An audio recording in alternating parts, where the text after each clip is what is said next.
Half a day. I'm Tom Fisher. Here's the harsh reality. A trip to the grocery store for the basics, eggs, bag of rice, butter, can of Spam, milk, costs almost $30, and that's just 5 items. The cost of living continues to grow, but the money doesn't. We need to roll back the business privilege tax to reduce Guam's cost of living, and I will make that happen. Vote Thomas Fisher for senator. If you want different, vote different. I'm Tom Fisher, and I approve this message.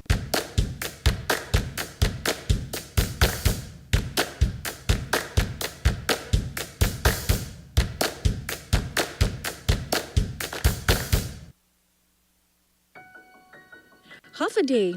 My name is Marianne Mana Silva Tyron, and I'm running for a seat in the 37th Guam Legislature.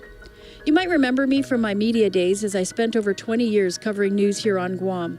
More recently, I served as a senator in the 31st Guam Legislature and as the deputy administrator of the Guam Economic Development Authority. I've always been an advocate for businesses and for building a strong economy for our island, and over the years have worked to create new laws that help to increase business activity and develop new industries on Guam. I've also created legislation that helped to improve access to government services. If elected to serve again, I will continue to focus on improving the economy because I believe that building a strong economy will allow us to better address critical needs in public safety, healthcare, and education. This general election, I ask that you give me one of your votes. I'm Marianne Mana Silva Tyron, and I'm number 12 on the Republican side of the ballot.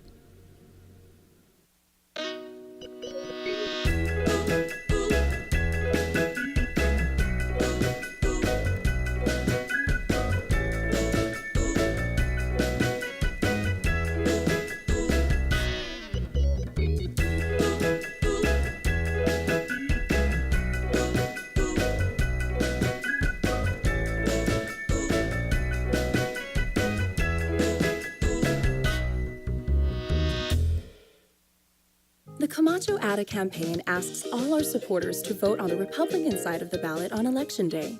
From our friends Felix Camacho and Tony Ada for governor and lieutenant governor, Jim Moylan for delegate to the U.S. Congress, and our 15 candidates for the Guam legislature. Vote Republican from the top to the bottom. It all begins with you. You have to get involved with the process. That's how elections are won. I'm Felix Camacho. And I'm Tony Ada. And we approve this message. Half a day. I moved to Guam 23 years ago, living paycheck to paycheck just to make ends meet. Through hard work, I was able to build small businesses, not just to sustain my family, but also to provide job opportunities for our island. But I want more for Guahan. I will use my experience to strengthen our economy by promoting affordable housing, food sustainability, and foster growth for all businesses. Together, we can make Guahan stronger from within and set new standards for our island. I'm Bishop Mendiola, and I approve this message.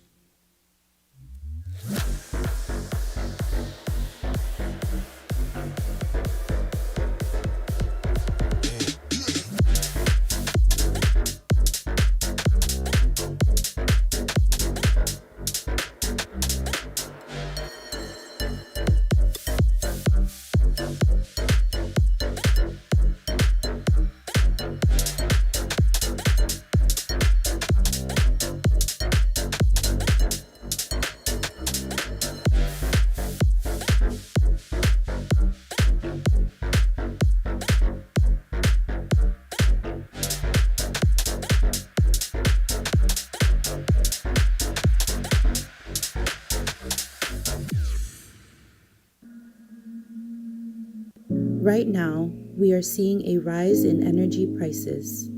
We feel it at the pump, at the store, or each time we get our CUC bill. This is causing everyone to make difficult choices. Businesses are having to increase prices or reduce hours. Families are having to choose between keeping the aircon on or putting food on the table. Lieutenant Governor Arnold and Mayor Dave's commitment to our Commonwealth is demonstrated through their 30-plus years of public service. Their experiences have allowed them the opportunity to personally interact with our community during their most difficult moments, and for that, they have a better understanding of the needs of our people. The CNMI needs leaders that will promote policies that create jobs, grow paychecks, and improve the economic security of the CNMI businesses and families. We hear you, Marianas. It's time to get this government back in order. This election, please vote Arnold and Dave.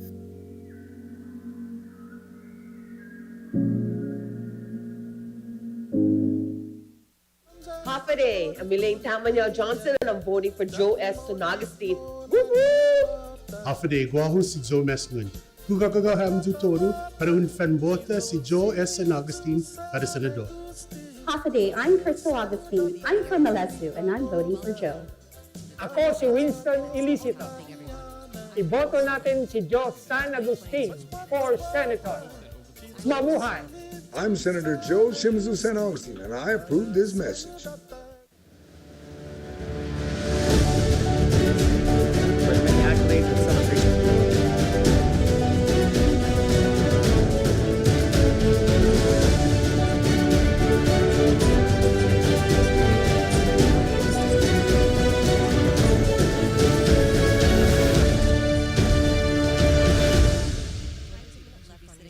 Row, the timekeeper will hold up a card that says 60 when there's seconds. When there's a minute left on your speaking time, the timekeeper will hold up a card that says 30 seconds. The timekeeper will hold up a card that says 30 seconds.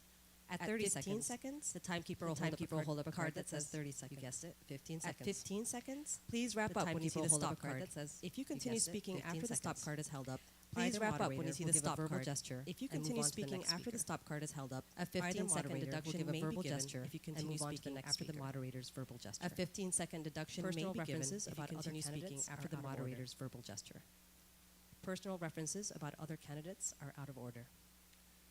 Please note the cameras at the back of the room. This forum is being broadcasted live and can be accessed on the official NMC Facebook and YouTube page. Videos and photos are allowed from the audience, with the exception of flash videography and flash photography.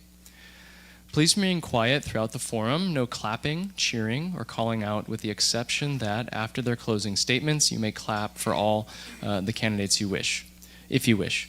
The questions for each issue or topic were randomly formulated and predetermined prior to the event. The candidates will receive one question per topic. The questions have been collected from the NMC student, employee, and faculty population. All of the questions have only been previewed by the Town Hall Forum Committee, which consists of the ASNMC officers and the appointed moderators. Questions will be presented by selected members of ASNMC. After the candidates answer a question, only the table will have the opportunity to answer or to ask a follow-up question to the candidate's previous answer. Again, after the candidates answer a question, the table here will have the opportunity to ask a follow-up question to the candidate's previous answer. We will now start with opening statements of the candidates. You have 2 minutes for your opening statements. Candidates, your time starts now. Buenas noches, Hilisao, magandang gabi po, and good evening to all. My name is Leila Havea Fleming Staffler, and I am proud to be running with Christina Sablan. I'm proud to be her running mate and partner because I've always believed in her vision of good governance. She inspired me 15 years ago and many, many others by planting a seed in our minds that we should expect more from our government. We should expect transparency in how we spend public funds. We should expect fairness in the bidding process and timely payments to vendors and agencies. We should expect that equity exists for operation of services for all people who call this place home. Yet because of blatant abuses of power and influence, more and more people see the negative outcomes manifest in our community in the form of inequities. This mess has been caused because of a void of leadership that does not prioritize public service, but instead self-service. Tina and I pledge to pay attention to the details and ensure stakeholders, you the taxpayers, are treated fairly and that public funds are spent on public service and not private privilege. We pledge with our Democratic partners to continue to lead by example with fiscal responsibility, honesty, transparency, and fairness as our guides. And with your help and your vote this November, we can make a difference. Thank you, Layla, and Hafaday, Tiro Faisho, Magandang Gabi po, and good evening to all. I want to thank the Northern Marianas College and the associated students of NMC for hosting this important forum and giving everyone in this community a chance to hear from all of their candidates for governor. Layla and I are running on a campaign for good governance.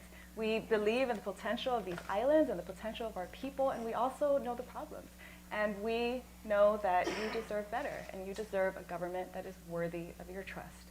That is what good governance means to us, and that is the kind of leadership that we will deliver.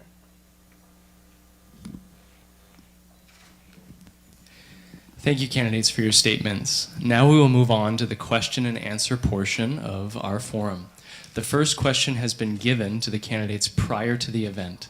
The question is, what are your plans for giving immigrants who don't have U.S. citizenship or a green card the chance to receive financial aid so they can enroll in the Northern Marianas College and earn a degree? Your 4 minutes starts now. I really appreciate this question, in part because I think it points to a value that is very near and dear to both Layla and me, and that is the notion that the rising tide lifts all boats, and that when we extend and expand opportunities for people who are without those opportunities, we help everyone in the community. I think we all know someone, maybe some of you are in this room, people who have lost status through no fault of their own.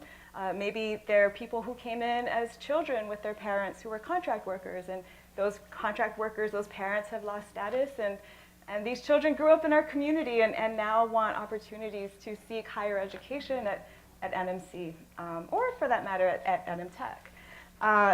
And so we spent a lot of time thinking this over. I think one of the first things that we would do is support the passage of HR 560, which would give stability and relief to so many CWs and their families who have been in this community for so long.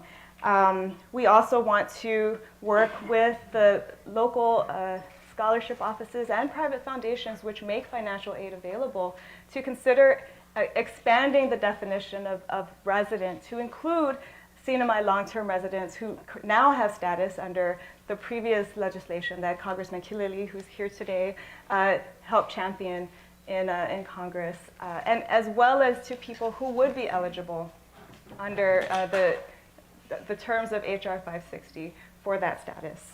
And then we've also talked about working with NMC and appealing to the leadership of NMC to extend in-state tuition for people who have established presence in this community and who have graduated from CNMI high schools to make them eligible for in-state tuition.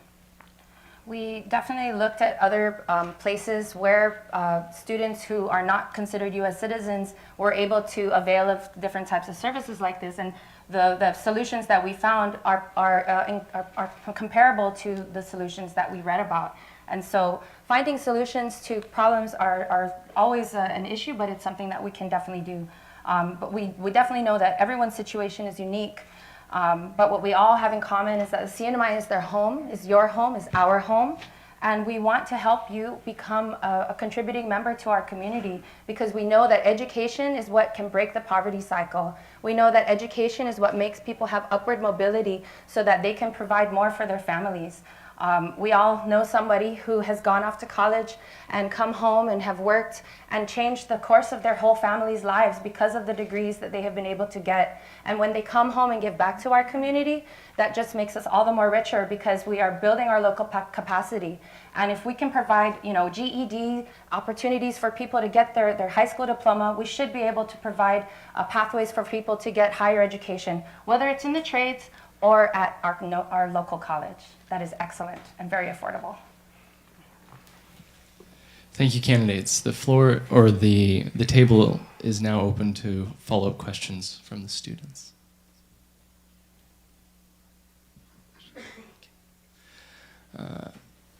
Thank you. We will now move on to the next question pertaining to the topic of education. I would like to call on the ASNMC representative to present the question.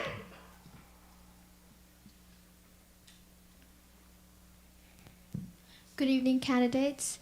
The question is, at the State of Education address, Commissioner Ada, CEO Atao, and President De Leon Guerrero agreed to improve the CNMI education system together. If governor, how might you and your office contribute to this cause?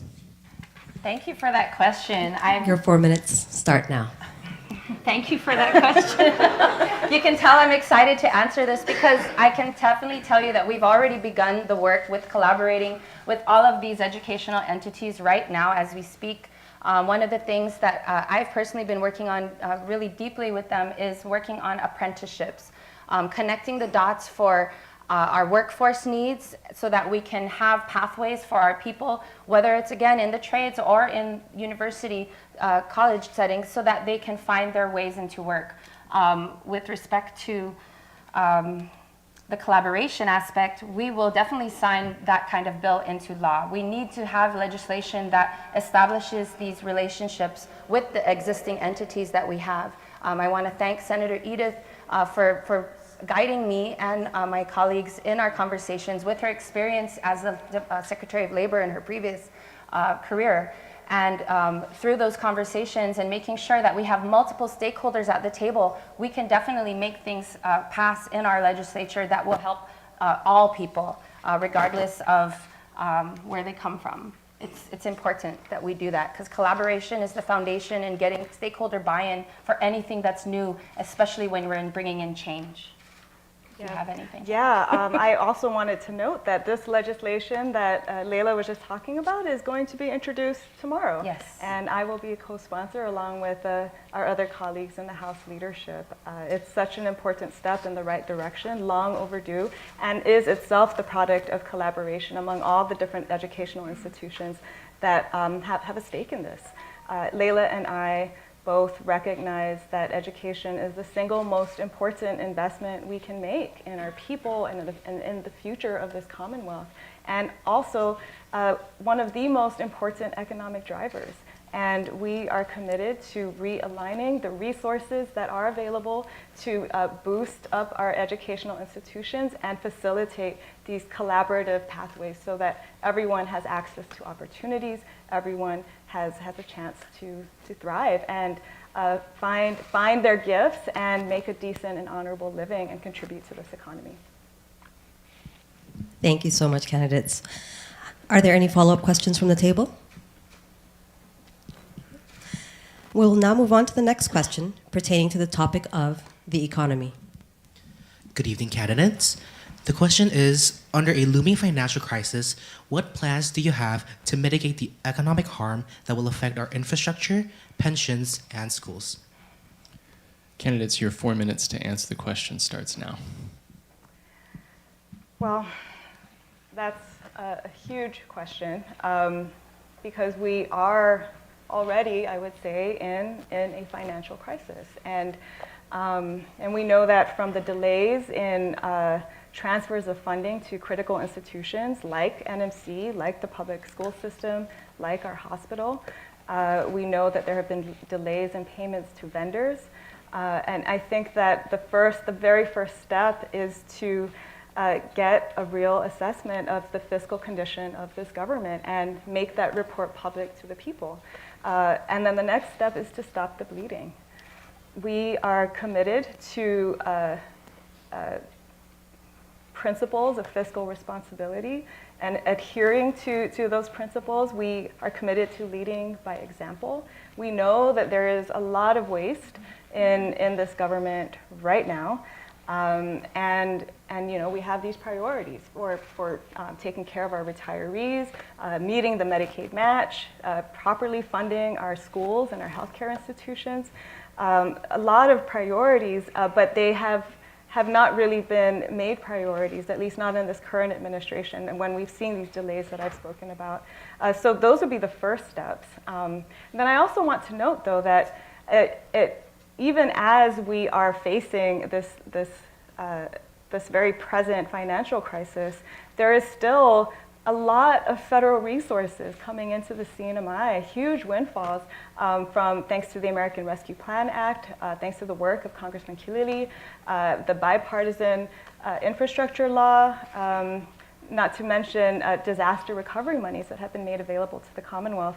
A lot of these projects are needed to assist with our economic recovery and to assist us in preparing for the events of future disasters. But these projects have been held up and are stalled, and we need to get those projects moving. Those would also be good for the economy and in building a more resilient community that can weather these storms that we know are going to be more frequent because of the climate crisis. So these are big steps. We have plans, though, to get our finances in order, and I think also appointing people who are qualified and ethical and will embody the principles and values of good governance to lead our departments and agencies is also a really critical part of getting our finances in order and preparing for a future that is more prosperous and building for that. I guess one of the main things that we talk about when we talk about the economy is when we combat public corruption, we stop a lot of the bleeding in that way, because public corruption steals from everybody. It's a cost of ethics, it's a cost of trust, it's a cost to the community access. And we see this time and time again. You've heard the stories of worker abuses, people not getting paid. All of those things are related to our top seat, who is the main enforcer of all, is the key enforcement authority for all government laws. And this is something that we would definitely do a very different job on, because we know that public corruption hurts all people from the top to the bottom. Thank you, candidates. Are there any follow-up questions? Okay, we will now move on to the next question pertaining to the topic of healthcare. Candidates, the question is, due to the increasing need for healthcare workers, especially nurses, how will you support the Northern Marianas College and its plan to expand the existing nursing program in offering a bachelor's in nursing? Candidates, your 4 minutes to answer the question starts now. Excellent. Well, I think that one of the main things that I know right now is happening is NMC needs to make sure that they have all of the match that they need to finish building the buildings that they have, so that they can have the programs within those buildings actually come to fruition. So at the very offset and start, we would try to make sure that those types of matches and funding requirements are something that we are part of a conversation of, and that we fund them in a timely manner, because that slows down the start of everything. And I would say that's one major area to start. But we'd also look into other areas, possibly of encouraging legislation and within our colleagues in the House to work on possibly additional scholarships for students that are seeking that pathway. I know we recently passed a bill in my committee to offer scholarships for behavioral health sciences to increase the capacity of people who are seeking degrees in those areas. We can do the same thing for people seeking nursing certifications and all of that. And that's something that we would definitely support. I may sound like a broken record tonight, but education is the pathway out of a lot of problems that we have, and that's one of the best ways that we would invest in our community. So that's a good answer and easy question, I think. Yeah, great answer. And the only thing that I would really add to that is just how important collaboration is to both Layla and me. And so we would want to work with NMC and its leadership, and particularly its leadership in the nursing program, as well as with our healthcare institutions, to identify what is needed, what resources are needed, and how can we be supportive. And I was just thinking of that behavioral health scholarship bill that we're actually about to pass tomorrow. Yes. Well, it went to the Senate, so it should be going to the governor. Okay, so that should be on the way. Yeah. There's all kinds of I think opportunities for that kind of collaboration, and to make a bachelor's in nursing a reality here, which I think is a great idea. Does the table have any follow-up questions? Candidates, could you please elaborate on your particular or specific plan on giving these nursing program students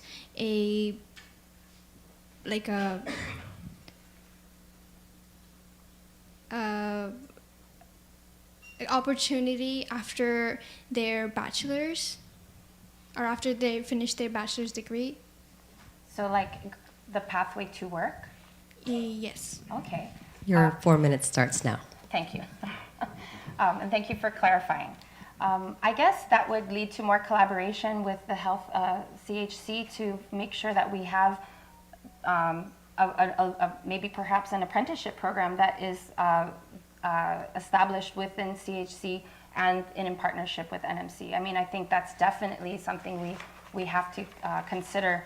Even before the bachelor's happens, we need to do that type of work, because having an apprenticeship pathway will make sure that people are placed in positions that are already existing and need capacity. I mean, I don't think it'll be that hard to fill the capacity that's needed at CHC, because they do have a need.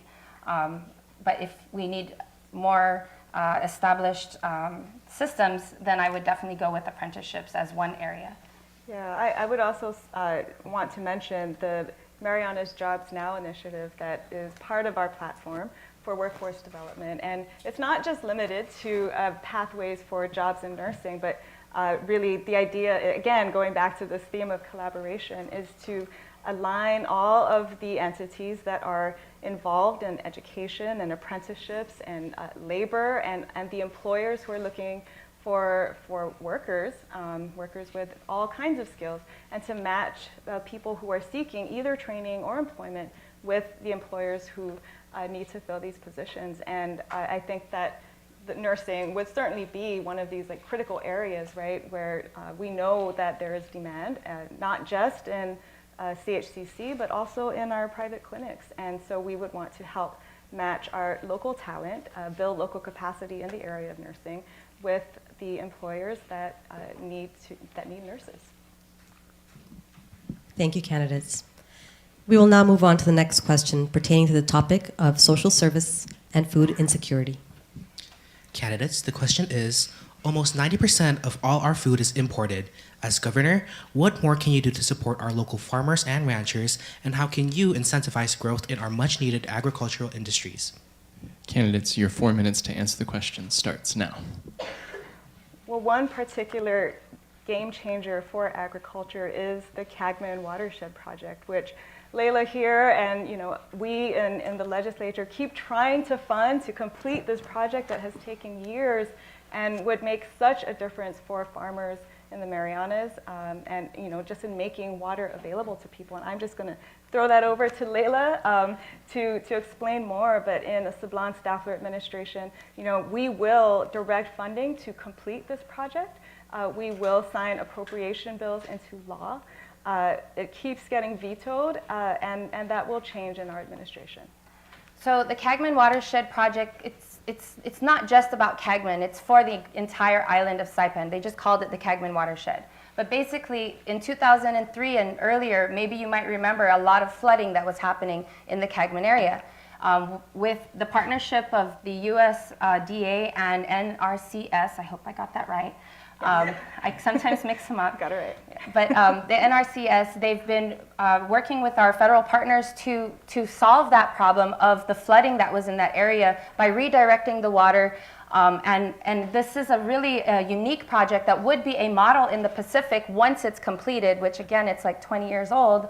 But this water that's redirected would fill up the old quarry back there between the church between the church and the laundry. There's a quarry back there. It will be I think 10 million gallon reservoir that could be used for the farmers back there. Right now, if you're a farmer, you might not have water. It depends on what side of the Cagman farms that you are at. And that's something that is critical to give our farmers access so that they can continue to grow. Or there's farmers who've had their whole lots, inundated with too much water, and then they lose all their plants. And so this watershed project, which has been in process for over 20 years, it needs some critical funding.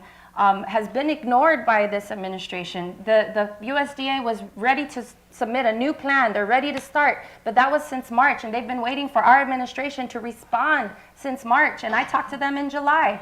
And all we need to do is sign a document so that they will say, okay, here's the plan, and let's start going. Because even the USDA wants this project to get off their books. It's part of the infrastructure bill that was passed, that was bipartisan in the Congress.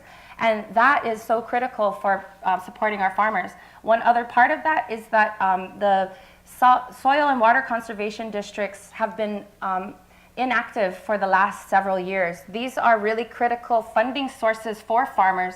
CNMI is one of 3 jurisdictions that have not participated in the grants that they could have been getting for the last 3 years since the pandemic. And that's just because we haven't had board members reappointed to these critical areas so that the feds will say, yes, you can have this money. A lot of these things that are being left to the wayside are taking away opportunities from our people and our farmers. And these are the kinds of things that Sablan-Staffler administration will prioritize, because we want to take advantage of all funding that we can from any source out there that is willing to help our people. Well said. And I will only just add to that. You know, farming is hard enough. We were actually just talking to a former farmer in Cagman who told us that he gave up because water was such a problem, and the act of physically bringing water to your crops was such a burden, and the government can and should play a role in easing that burden so that farmers have the best chance of success, and food security is also supported in this Commonwealth. Thank you, candidates. Are there any follow-up questions? Thank you for your answer, candidates. Aside from the Cagman Watershed project, what other ways would you support our local farmers and ranchers and to incentivize growth in our agricultural industries?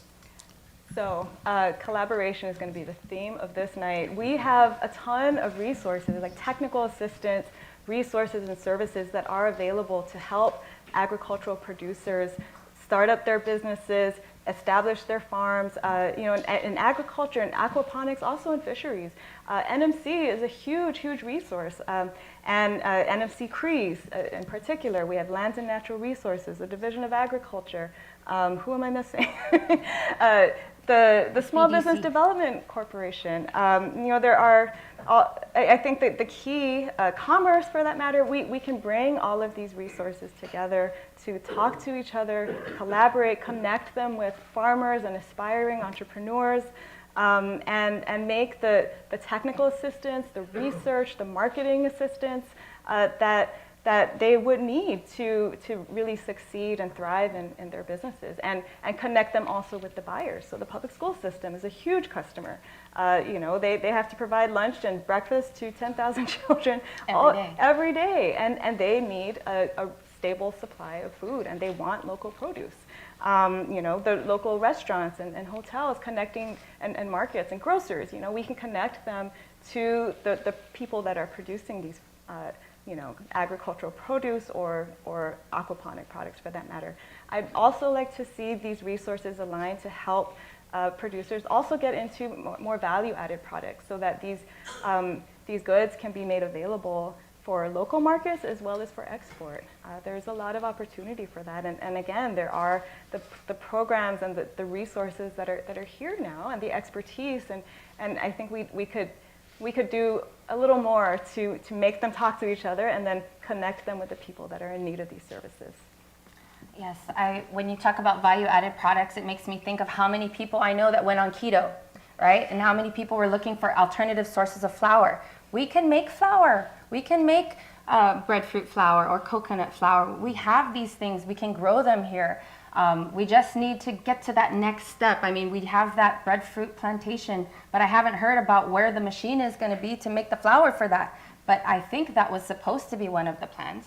But seeing these plans all the way to the end is really important, and that's something that we would make sure is a priority for our administration. I also wanted to just quickly note, with the time that we have left, that there is huge potential specifically in the hemp industry. Oh, yeah. And there's a lot of interest, especially among young entrepreneurs, in getting into becoming hemp producers and growers and becoming licensed, but there are also these barriers that we've created, and I think that this government and certainly our administration will provide the leadership to see how we can ease these legal barriers that currently exist, get some clarity, particularly for other cannabis growers and people who want to get licensed, to understand the intersections between federal and local law, and then also provide facilitate access for farmers and producers and sellers in the other islands, right? There's so many potential applications for hemp in particular, and fewer legal barriers, but other resources that I think aspiring entrepreneurs and developers might need to connect with more, and we have the resources to do that for them. Thank you, candidates. We will now proceed with our 15-minute intermission. Everyone is now allowed to get up, stretch their legs, use the restroom. We'll start the second part of our town hall after this short break. Thank you. Hey. All right. Thank you. Cheers. Cheers.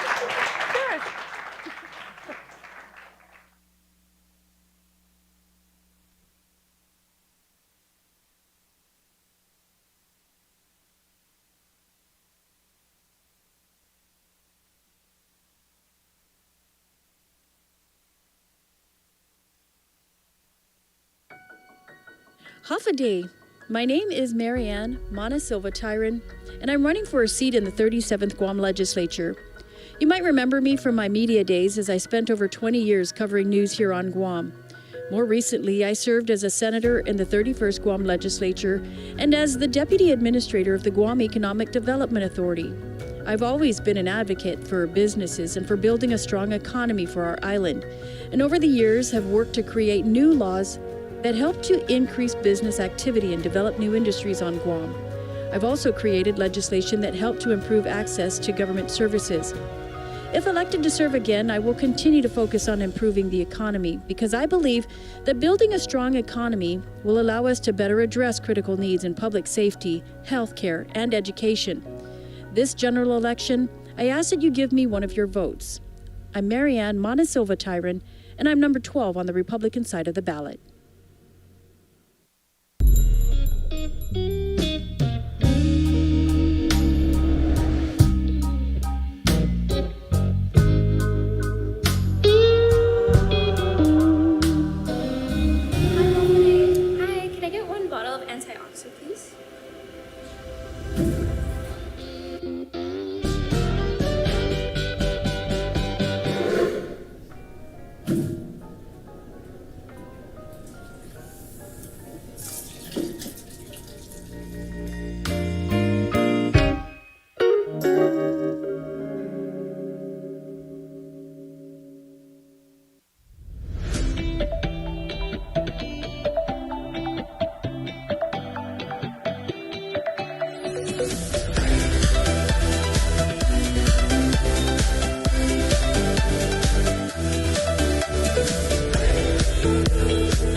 Terongan kami resong mar me reilumar ngang ursemiam lino meta olopai.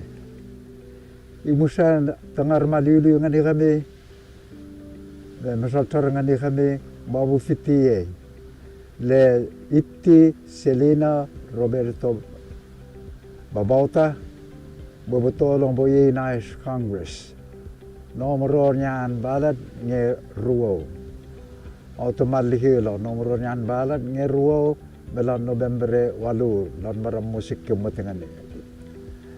Au sihi uri ululu nyan ngang melan House of Representative eseb mesah ehibura ehiwana charmalian ye wikita ngairala mikagat dengan egis meas government ebal senir be eno precinct 2 ebal abonar alnger sakna we esabior be fermo melan fanu kafanwas ei wonte hi lokametaka ekera boba mala be fermo melan meas government I Auyash hero balan fanuk ka fanwash. Bali ye hero. Ato tabwe. Ia musenegi me ba to tabwe busiu. Ato lenge Selina Roberto Babauta nomoro ruo lanyan balat bisi bu ato lenge webono boy as senator lan election sikkim matengene lan November. Hilisso ngani kami resa omar merelumar. Hilisso.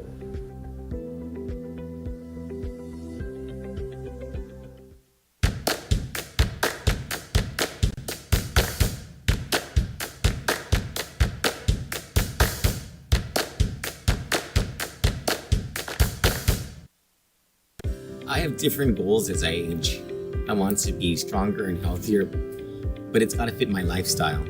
I can't spend all day in the gym and it can't be crowded. So here at CrossFit Pizza, I have all these different options for fitness and the people are really nice. The atmosphere is inviting. It's like family.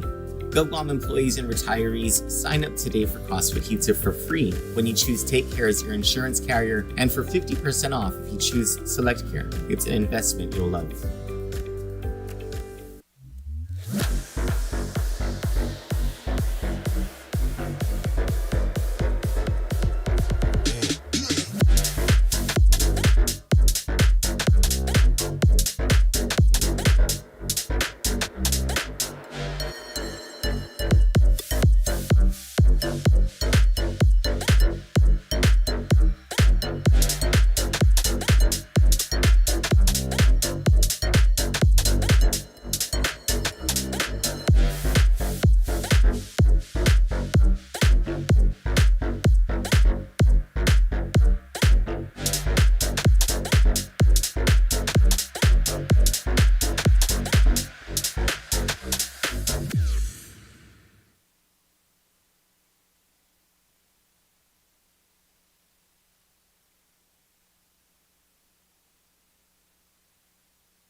I'm sick.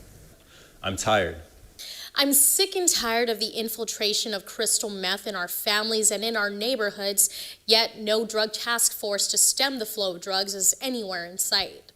We are disgusted in the increase in violent crimes and the decrease in police officers. We are outraged at witnessing the absence of leadership and action until 6 months before the election. We are sick of knowing that if one of our loved ones gets very sick, GMH may not be safe enough for them. We have hope because we see the honesty of Governor Felix Camacho and Senator Tony Atta.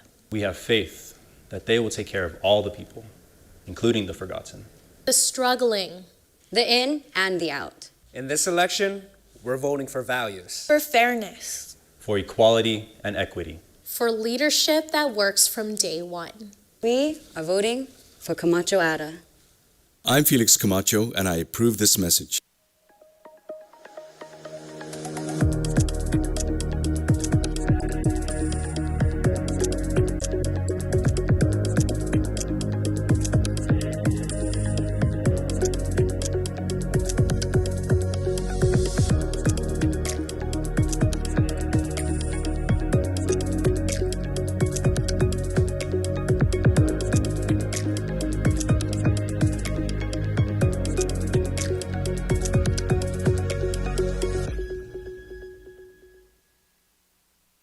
Hafaday, dear people of Guam. I am Peter Santos, and I am running as a write-in candidate for the Attorney General of Guam. It is absolutely no secret that on Guam there is a violent crime crisis, and criminals are not being held responsible because there just aren't enough trained and qualified prosecutors. Prosecutors are highly specialized attorneys, and not just any attorney can be a good prosecutor. I really wish I could say that the crisis that we are experiencing at the prosecution division at the Attorney General's office under Lieven Camacho is unprecedented. But the sad reality and the harsh truth is that we've been down this road before with Douglas Moreland. Both Lieven and Doug have driven away good prosecutors. If you haven't been able to decide who's worse, Lieven or Doug, in this election, there is another option. Me, Peter Santos. Write in Peter Santos for Attorney General of Guam. I am the only candidate that has been a GPD officer, a prosecutor, a magistrate, and a defense attorney as well. I am the only candidate that has been in the trenches and rose through the ranks. I am the only candidate that is a common citizen without family interests in big business. I am the only candidate that can fix the crisis that we are in and provide a safer Guam. Write in Peter Santos for Attorney General. Thank you, si Diyos maasi, maraming salamat, and kilisong.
second part of our forum, and the next question is pertaining to the topic of public safety. Candidates, the question is, in 2022, there have been at least 300 mass shootings in the United States. While we've had limited instances of gun violence, specifically gun violence at our schools, what are your plans to secure our schools to ensure the safety and protection of our students? Candidates, your 4 minutes starts now.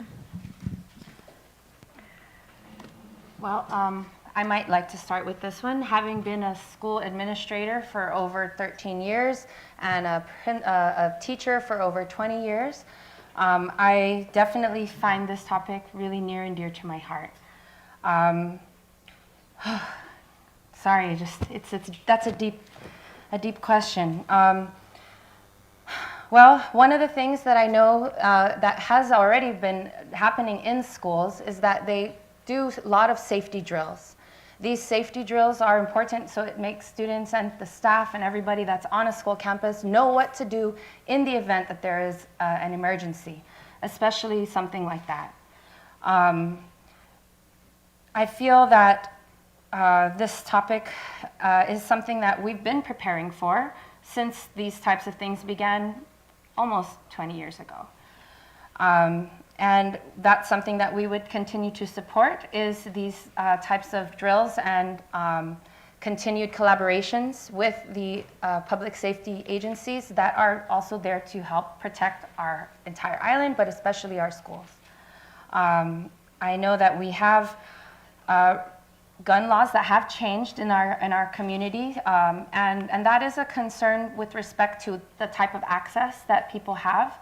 And that's something that we would definitely have to look at as far as other ways that we could provide, I want to say, more awareness for gun owners in keeping their units safe from being taken without their permission or used in an inappropriate way. That's something that we could definitely do more of in our community because of the fact that those gun laws have only recently changed. Having more opportunities for training for our community so that we can protect them from these types of accidents, possibly, through people taking their guns without permission. And I think that's where I would start, maybe. Yeah, I'd like to add to that. I think we also need to recognize gun violence in our country as a public health problem, and treat it like the epidemic that it is. You don't see gun violence of this scale and this frequency in any other developed country, really. And here in the CNMI, we have actually some of the strictest gun safety laws in the whole country. But the gap that we see is in education and awareness about what those laws entail, even among law enforcement officers. There is a lot of confusion about what these laws mean and how they should be interpreted and enforced. And I think I would also want to start there, is making sure that our law enforcement officers and then gun owners and members of the community are aware of the requirements. If you want to take advantage of the right to bear arms, it comes with responsibilities to be educated about the law, and the government has a responsibility to make that education available. I would also say that we can do a lot more to make mental health services more robust and more available. We have introduced and passed unanimously in the House and Senate, for example, legislation to make telepsychology available through the Psychology Interstate Compact. That has been vetoed. We are poised to override that veto in the House tomorrow. Thank you, candidates. Does the table have any follow-up questions? So you mentioned, you mentioned drills, you mentioned spreading awareness and educating gun owners. So aside from those, what are other ways that you can ensure and secure our schools to ensure the safety and protection of our students, aside from what you mentioned? Candidates, you may now answer the question. Well, I think that there are some efforts underway now to improve school safety, right? And Layla perhaps could speak to this even more than I could, but with the assignment of school resource officers, for example, from the Department of Public Safety, I think one way to improve security at our schools is to make sure that all of our school resource officers have the training that they need to respond to active shooter drills. I mean, what we saw in Uvalde in Texas was horrifying, and there were police officers that were assigned to support security and safety of those students in that school, and there was a huge failure at all levels in that response, and we can and we should learn from that and make sure that nothing like that ever happens in this community, and that our school resource officers have the support and the safety gear and the training that they need to protect our schools. My understanding also is that our schools have adopted measures to improve like the physical security of their campuses, whether through fencing and security, other security measures to better control who has access to the school, who can enter. We've had to learn some very hard lessons, I think, from the massive school violence that we've seen in this country, and we should apply those lessons here now and prevent problems before they reach our shores. Thank you, candidates. We will now move on to the next question pertaining to the topic of drugs in the CNMI. Candidates, the question is, if a law enforcement officer tests positive for drugs, for example, meth, marijuana, etc., what kind of punishment is the most appropriate? Should they still be employed? Your 4 minutes starts now. Thank you for that question. Can you repeat it one more time? If a law enforcement officer tests positive for drugs, for example, meth, marijuana, etc., what kind of punishment is the most appropriate, and should they still be employed? Thank you. Well, one of the things we know to be true is that drug addiction is often stemming from past traumas. Trauma is the foundation of many reasons why people seek out drugs to have self-coping mechanisms. And so I don't believe that anybody in any position should be fired outright. I think right now our laws protect people from that, and they have to be able to be given a due process to be given drug treatment options. We believe that drug treatment is important for all people who are suffering from addiction to drugs and alcohol, because a lot of times, again, it stems from the traumas that they had in the previous. And of course, with treatment programs, there's sometimes time that needs to be taken, and so there's ways that these kinds of issues are dealt with already with providing access to the treatment, and also, I guess, a timeline to stay in the good light, if you will, by not testing positive. And we would believe in following that process. Maybe perhaps your question is specific to law enforcement officers. I feel that they are human just like anybody else and should be given the same access to finding a better path. Again, it's often the traumas that they've had that lead them to that place. And working in public safety, you're often exposed to these traumas as a part of your job. And so making sure that our public safety officers have access to mental health services, which is why that SIPAC bill is so important, because we already know that we don't have enough mental health services available to our people at this time, and having additional access through this would be something that's important, because it would help people on Tinian and Rhoda in addition to SIPAN, because SIPAC would be able to address people who need mental health services through an online program, and that's something that could help anybody who's dealing with addiction, whether they're a police officer or not. I think it also depends on the specific circumstances. So yes, absolutely, as a general principle, we would support due process and access to substance abuse treatment and rehabilitation services for anybody that has a drug addiction problem. But there is also a higher level of care and expectations that we should have of our law enforcement officers.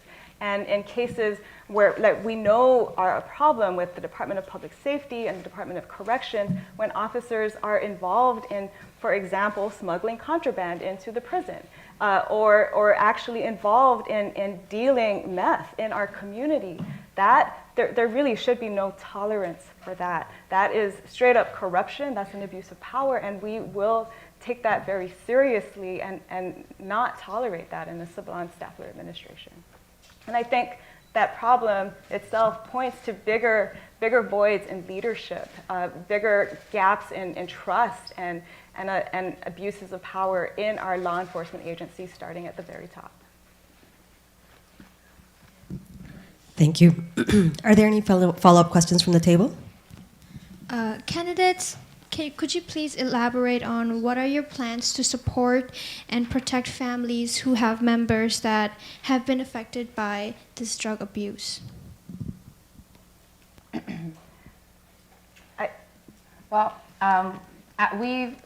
believe that access to the drug treatment programs and rehabilitation services should be available to our people, and they are at this time in some senses, but we could probably see how we could support more access. Because drug addiction can happen to anybody. It doesn't discriminate whether you are someone who is established or someone who's really struggling. And often it stems from the traumas that you have. So having access to mental health and having access to treatment programs are really important to helping families as a whole, especially if in a wraparound sense, where you can provide counseling for also the family members who are not suffering from drug addiction, but maybe from the effects of having a family member who is. Yeah, we recently visited with some people who are enrolled in the substance abuse programs here on island, just to hear their stories. And without exception, every single person at that table said that they fell into drug addiction. Their gateway to drug addiction was trauma.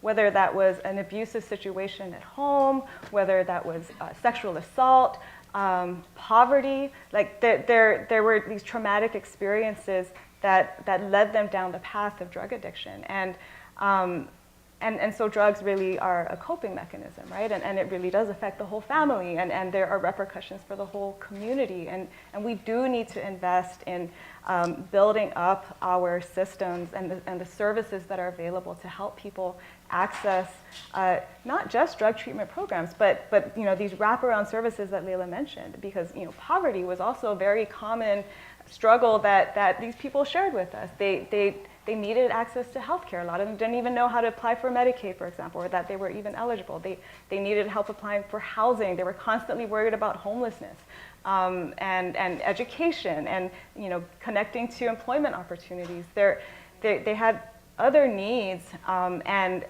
other needs affecting their entire family, really. And so our approach to supporting families that are struggling with substance abuse and drug addiction would be to provide the support for these resources that could help people break these cycles of trauma, and break these cycles of poverty and addiction, and get on pathways to a more thriving life. Thank you, candidates. We will now move on to the next question pertaining to the topic of the environment. Candidates, the question is, our beaches have been affected by climate change. What steps will you take to stop the rapid coastline erosion occurring in Sinamai? 4 minutes to answer the question starts now. Well, there are a number of steps that we can take, that we should take, to protect our shorelines, and one is to look at the science. And there are studies underway right now to identify where we are most vulnerable along our shorelines. And there has been a shift away from hard infrastructure and seawalls and things of that nature, and a greater interest in a lot of communities that I think we could also consider here to consider more natural features that would be more protective of shorelines. And for example, like our our mangrove forests and you know, using natural features to help our shores recover, really, and to protect what we have right now. That's one step that I think we should consider. And then I think that we need to consider climate resiliency in everything that we do, in all of our planning, all of our development, certainly along the shorelines. We have a lot of FEMA projects that are still lagging since Typhoon Sodelor, and certainly since Typhoon Yutu. And these projects are meant to help us become more resilient as a community and be better prepared for the impacts of the climate crisis, be better prepared for future storms that would affect our shoreline and everywhere else on this island, right? And we need to get those projects moving, and we will make that a priority in a Sablan-Staffler administration. Thank you, candidates. Do we have any follow-up questions? Okay. We will now move on to the next question pertaining to the topic of work development. Candidates, the question is, how would your administration ensure equity within the local workforce given the prevalence of nepotism in the CNMI? Candidates, your 4 minutes to answer the question starts now. Well, first of all, we would lead by example. We believe in opening up fair and equitable opportunities to everyone, in, you know, not just in the government, but across both our private and public sectors. And you know, certainly in our administration, there are positions that are of critical importance to lead the departments and agencies that, you know, implement the programs, deliver the services, and we would have the ability to appoint the department heads and appoint people to boards. And what's really important to us is making sure that we open up opportunities to everyone. And we will accept applications, for example. We will consider everyone based on qualifications. We will look for people who are ethical and you know, are committed to public service and have a vision for where they want to lead the departments and agencies to deliver the services that we are committed to delivering in our administration. That's where we would start. And leading by example is, you know, you start at the top. That's what good governance is about, and it ripples all the way down in this government. And you know, we should expect that. That has to even be a question, right? That we all recognize that nepotism is a problem here. And we need to elect leaders who will make that change. And we'll say we will accept applications from everyone, and everyone will get a fair shot, whether it's whether it's for hiring for a job or for a contract. If you're a business, you also want to make sure that you have access to fair opportunities to bid for projects. And that will be one of the very first changes we make to instill this culture of good governance in our government. That is what you deserve. We see your question also stemming from a lack of trust in our government services at this time because of the fears of the nepotism. And because it's such a prevalent theme, even when something maybe isn't, we still look at that. And we don't want any cloud of impropriety to be over us. And so we would start from the beginning all the way to the end with opening it up and making it a fair process for all. So if you're out there and listening and you have a passion and you have a skill that you want to give and you're willing to serve the people of the community of the CNMI, we hope that you will put your application in when we open it up, and that's what we will do. So look out for it. We're looking for you. Thank you, candidates. Do you have any follow-up questions? Candidates, how can you ensure that employers provide equity for the people applying any jobs, whether they are U.S. citizens, green card, long-term, or U.S. citizen? Or CW workers? The Department of Labor plays a huge role in being a champion for workers, or it could play a huge role with the right leadership. You know, the CNMI Department of Labor in the past has been an advocate for workers, and we should make it that way again. Senator Ida, she's going to get another shout out in this room. But you know, she showed by her example like what a Secretary of Labor can do to advocate for workers who were being abused by their employers. And even to this day, we see a lot of workers that are the victims of wage theft and other violations at the work site. And they're of all nationalities, right? And that needs to change. And what we will ensure in a future CNMI Department of Labor is leadership that values workers, that values equal opportunities in the workplace and safe working environments and the rights, upholding the rights of all workers. That's the first place I'd start.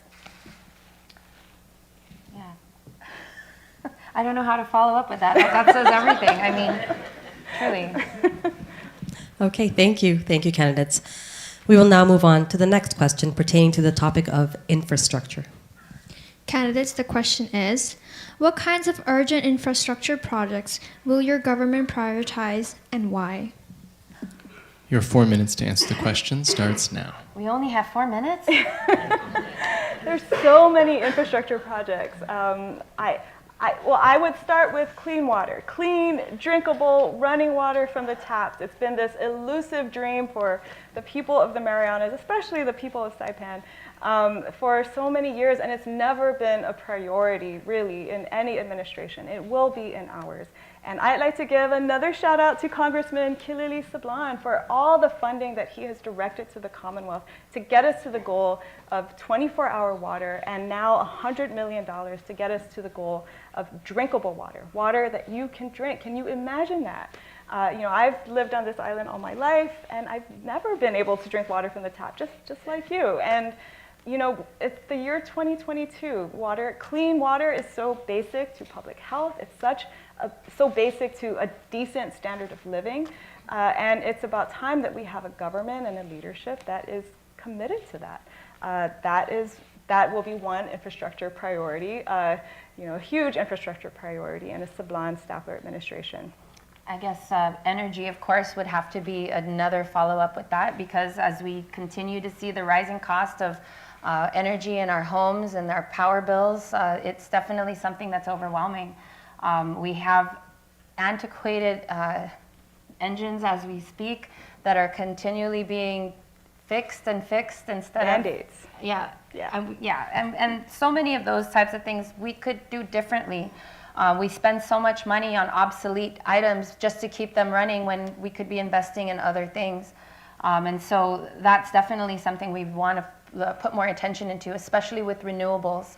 We've seen how Guam has been able to change their energy production and switch to renewables in a way that makes their power only 11 cents per kilowatt hour. We could use that rate ourselves here because we are double that. We are some of the highest rates in the Pacific. And so that's something that our administration would definitely want to tackle.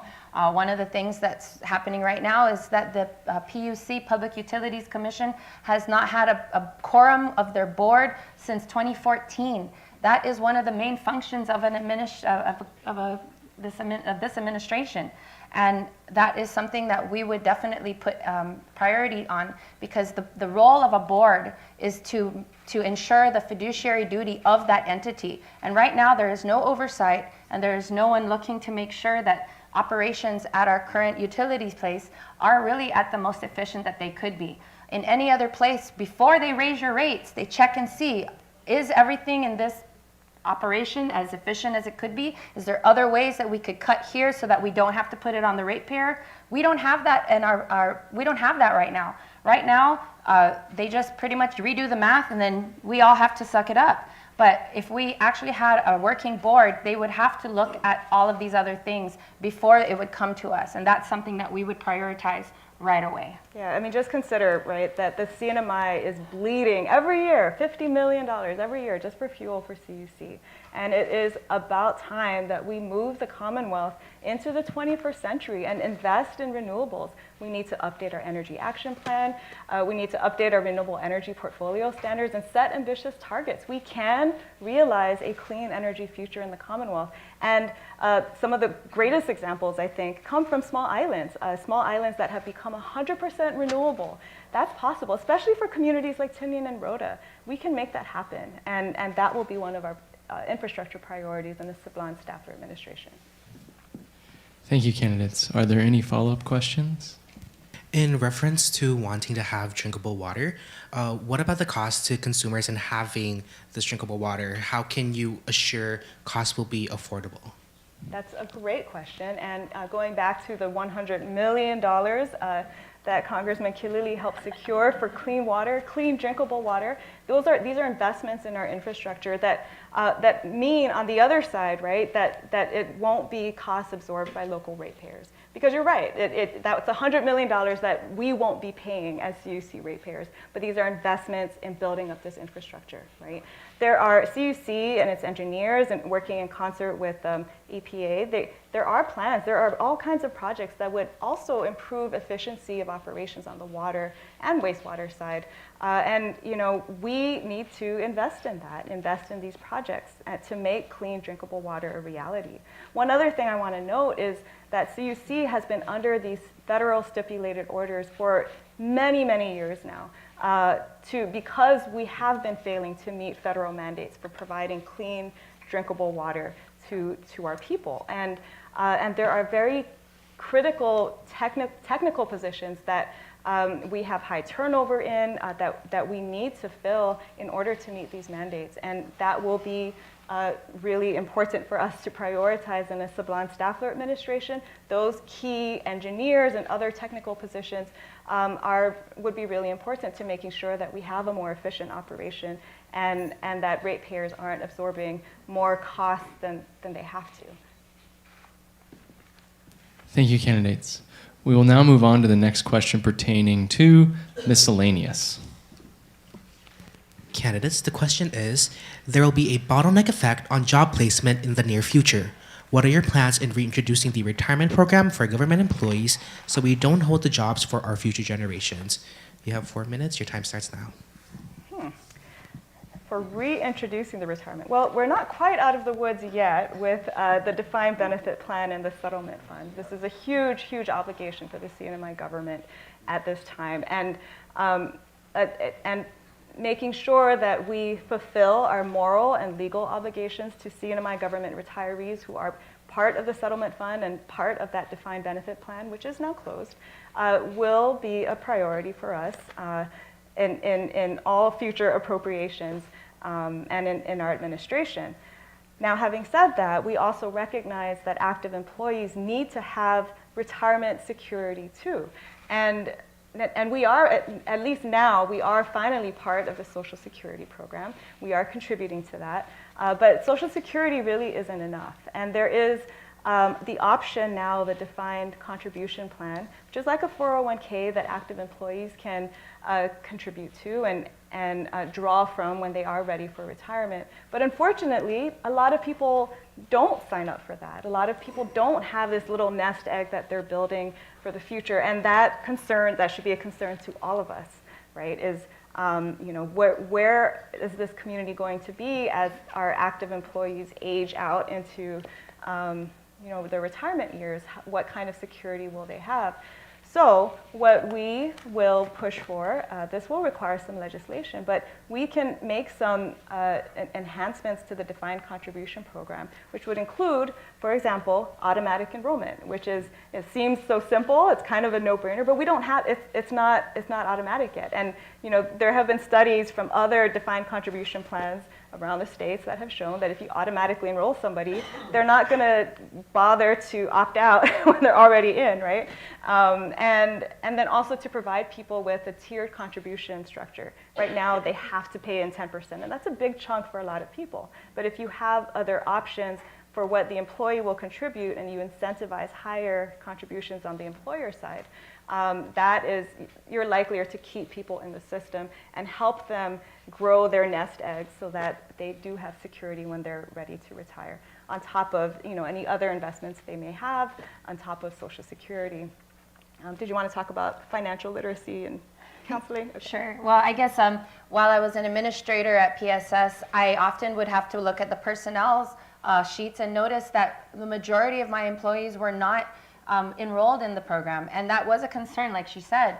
And so one of the things I was proactive about is making sure that I brought them there, the defined contribution entities, to get people to sign up. But again, if we were to get them signed up automatically, that would be better.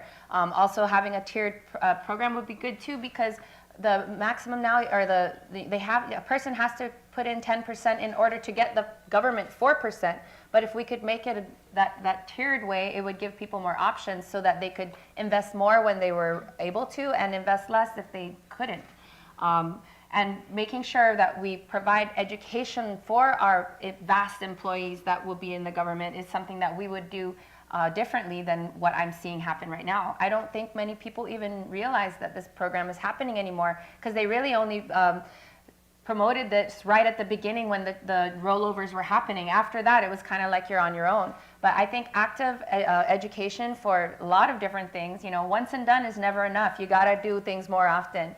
And so I would make sure that we would have more access to training people on how what these options are, and how they can also take advantage and take control of their financial futures.